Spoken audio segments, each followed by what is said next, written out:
So going into the 2025 offseason, LeBron James had a $52.5 million player option that he recently opted into, and there was a lot of commotion about LeBron opting into this deal. There was an interesting article from Shams Charania of ESPN hinting that LeBron and his camp were monitoring the Lakers offseason very closely, and everybody kind of got the feeling that we are as close to potentially ever of LeBron James leaving the Lakers. Now, who knows if that's going to actually happen? LeBron James has been with the Lakers since the 2018 offseason. He helped them win a title in 2020 in the bubble, winning that finals MVP, and he's still been an all NBA caliber player, even going into his age 41 season. But I feel like now more than ever, the Lakers are just delaying the inevitable. When you look at the Western Conference landscape, when you look at the Lakers offseason so far, it does feel like they aren't fully committed to winning LeBron a championship in Los Angeles before he retires. The 2025 LA Lakers and their future was definitely up in the air, with LeBron James hitting 40 last season and having Anthony Davis, who's past the year of 30, being your star player, but sometimes has been unreliable with his availability on the floor. The Lakers pulled off one of the craziest trades in NBA history and got gifted a 25-year-old global superstar in their lap in Luka Doncic, and is going to be the face of the franchise when LeBron eventually retires. Under first-year head coach JJ Redick, the 2025 Lakers went 50-32. They finished with the 12th best offense and the 15th best defense. It did feel like they overachieved a little bit last year in terms of their record with their underlying stats, but they still got the 3 seed in the Western Conference. They only won one playoff game, losing in 5 to the 6-seeded Minnesota Timberwolves. We saw a lack of size, a lack of depth be the Lakers' downfall last year against the Wolves. And the Lakers ended up getting Dorian Finney-Smith last year from the Brooklyn Nets in exchange for D'Angelo Russell and some second-round picks, and that was a great trade on the margins. Dorian Finney-Smith is a much better fit around LeBron, Austin Reeves, and eventually Luka Doncic than what D'Angelo Russell would have been. But it's been reported that the Lakers lowballed Dorian Finney-Smith this offseason. They just wanted him to opt in. They didn't really want to look at a long-term extension for Dorian Finney-Smith, and you could definitely have your question marks about the length of the deal that the Houston Rockets gave Dorian Finney-Smith. The 4th year, when he's going to be 36 years old, may not be the best contract in the world, but if we're looking at this window with LeBron being 41 this year, Finney-Smith would have been a massive help around LeBron James and Luka Doncic, and also given that he's a very good friend with Luka, dating back to their time with the Dallas Mavericks a few years ago. And the Lakers have made it well known that they are operating on a different timeline now. When they had Anthony Davis and LeBron James, they were trying to maximize this window. They would forego future cap space, future draft capital to try to win a title before LeBron retires. But now that Luka Doncic is 26 years old, he is eligible for an extension this offseason because he has a player option after this year for the 2027 season. The Lakers are trying to maximize their cap space over the next 2 offseasons. If you look at the Lakers' multi-year salary cap table, the only guys that have guaranteed contracts in the 2027 season right now is just Jared Vanderbilt. Dalton Connect has a team option. Maxi Kleber's $11 million. Gabe Vincent's $11.5 million. Rui Hachimura is $18 million. And LeBron James's $52.5 million will be off the books. And then right now we have a $48.9 million player option in 2027 for Luka Doncic and a $14.9 million player option for Austin Reeves. The Lakers tried giving Austin Reeves a 4-year, $80 million extension this offseason. It was the maximum they could give him right now before they can give him an increase on his current deal next offseason, where Austin Reeves can make a lot more money. So it made sense for the Lakers at least to try to offer that to him, and it made sense for Austin Reeves to decline that deal. And looking at the 2026 and 2027 free agency class, there are definitely star level names that they could pair up in Los Angeles, in the NBA's biggest market, to have a nice 2-man game with Luka Doncic or a 3-man game with Austin Reeves as well. The 2026 free agency class right now is headlined by LeBron James, Bradley Beal, Kevin Durant, Zach LaVine, Trae Young, De'Aaron Fox, and Mikal Bridges, but more eyes will be on the 2027 free agency class, which could be as close to the 2019 free agency class if you remember how deep that free agency class was. Steph Curry, Giannis Antetokounmpo, Anthony Davis, Jimmy Butler, Nikola Jokic, Karl Anthony Towns, Donovan Mitchell, Kawhi Leonard, Zach LaVine, Brandon Ingram, Kyrie Irving, and many more can be free agents in 2027,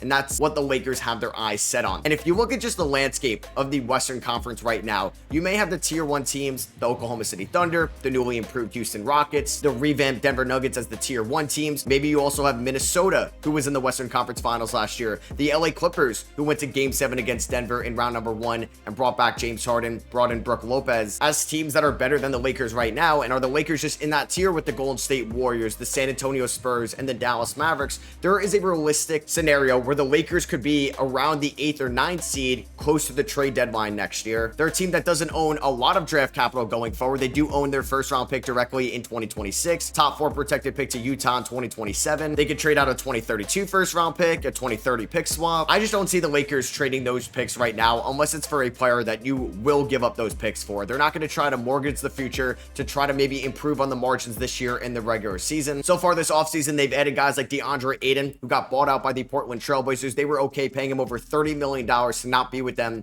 in the 2026 season. There's been questions throughout his career after the 2021 finals about his motor, his effort, and his intensity on the floor. We'll see if that could change with LeBron James and JJ Redick in Los Angeles. I like the flyer pickup of Jake LaRavia, who had a really nice second half with the Sacramento Kings last year after getting traded over from Memphis at the 2025 deadline. They also brought back Jackson Hayes. They may add another veteran or two this offseason in the front court, but in my opinion, I don't think this is going to be a top 4 team in the Western Conference next year, and I really struggle to see this team making it to the conference finals in 2026. And you can't really compare this to Kobe Bryant either when he was in his last year with the Lakers in 2016, because that roster was awful. They ended up going 17-55 that season, and Kobe unfortunately was past his prime. He shot 35% from the field, 28% from 3, and averaged 17.5 points. But if you're a LeBron fan and a Lakers fan and you want a storybook ending of one last deep playoff run, I don't think it's going to happen next year with this current version of the Lakers. And LeBron James is still an all-NBA caliber player. That's why the Lakers, in my opinion, owe it to LeBron to try to win a title next year as much as they can without mortgaging the future. But it's really tough to do that 2-timeline scenario given how this Lakers team has been constructed over the last few years. So that just may bring us to an inevitable point in the 2026 regular season where either, yes, LeBron James could get traded, or there's going to be a buyout of some sorts and he could sign with the contender, because not a lot of teams out there would be willing to get to the matching salary of $52.5 million to trade for LeBron James, because he's going to be 41 years old. He could retire at the end of this year or at the end of next year, and you really can't give up too many assets for somebody that's going to be 42 years old in the 2027 season that may regress a little bit as well. I think there are plenty of teams that could make sense on paper. LeBron James does have a no trade clause at the moment, so he could veto any trade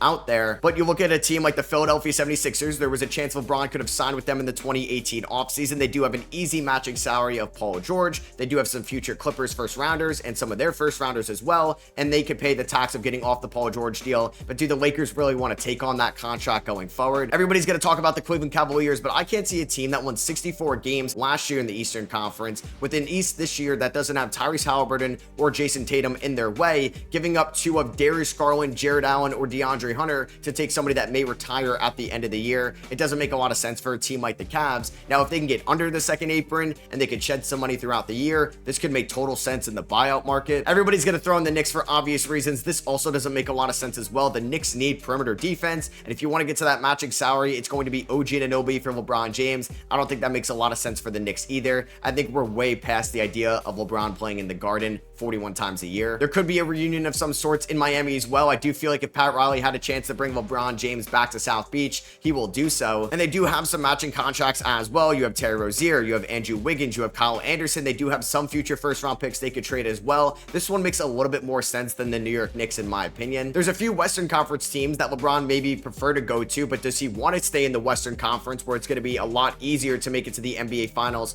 before he retires in the East? But hey, the other Los Angeles team playing for the LA Clippers, they can get to the matching salary with Norman Powell, Bogdan Bogdanovic, Derek Jones, and Chris Dunn. Now, this would definitely hard cap the LA Clippers into the second apron, but they clearly have that 2-year timeline approach right now with Kawhi Leonard at 34, James Harden at 36, Brook Lopez at 37, and Nick Batum at 37 as well. There's even been rumors they're going to try to go after Chris Paul, who would fit that timeline also. Could he end up going to the Dallas Mavericks? Could we see another Nico Harrison LA Lakers trade? They could get to the matching salary of Klay Thompson, Daniel Gafford, PJ Washington, and Caleb Martin. This would also be very difficult to construct with the second apron looming. But hey, Anthony Davis, Kyrie Irving, Cooper Flag, and LeBron James would definitely sell a lot of seats in Dallas. The Spurs could reasonably get to the LeBron James salary as well with Devin Vassell, Harrison Barnes, and Keldon Johnson. I just don't think LeBron would really want to go to San Antonio. Maybe it would be a different story if Greg Popovich was still the coach. The last team could essentially be the Golden State Warriors. We know LeBron James and Steph Curry wanted to team up at one point in their careers. That's something we heard last year in the 2024 Summer Olympics. He's also great friends with Draymond Green. You could do an easy 1-for-1 swap, Jimmy Butler for LeBron James. But I feel like at this point, these are 2K level ideas. Or it just feels like if you're talking about a LeBron James trade, it just feels like 2K in general, because I can't fathom LeBron getting traded. But hey,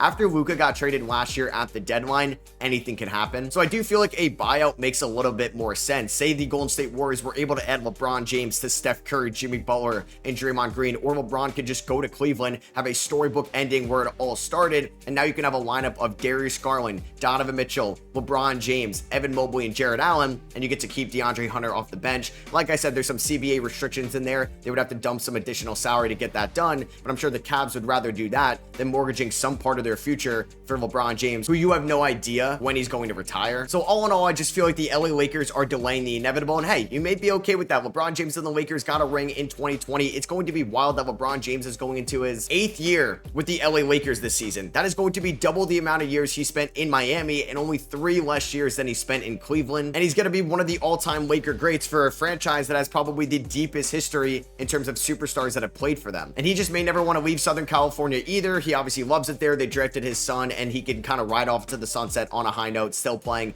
at an all-NBA level. Or he may have that itch this year. Maybe the Lakers really don't want to mortgage the future to help LeBron get a title with the Lakers this upcoming season. There could be a trade. There could be a buyout. I think it's going to be a very interesting storyline to watch throughout the 2026 season that does have a realistic chance, more than it's ever had, of LeBron James actually leaving the Lakers. So let me know what you think is going to happen with LeBron and the Lakers eventually. Do you think they can construct a championship level roster throughout the rest of this offseason, or do you feel like they're already planning for life after LeBron James? Let me know down below. Drop a thumbs up if you guys did enjoy the video. Subscribe if you're not already, and I'll catch you guys in the next one. Peace.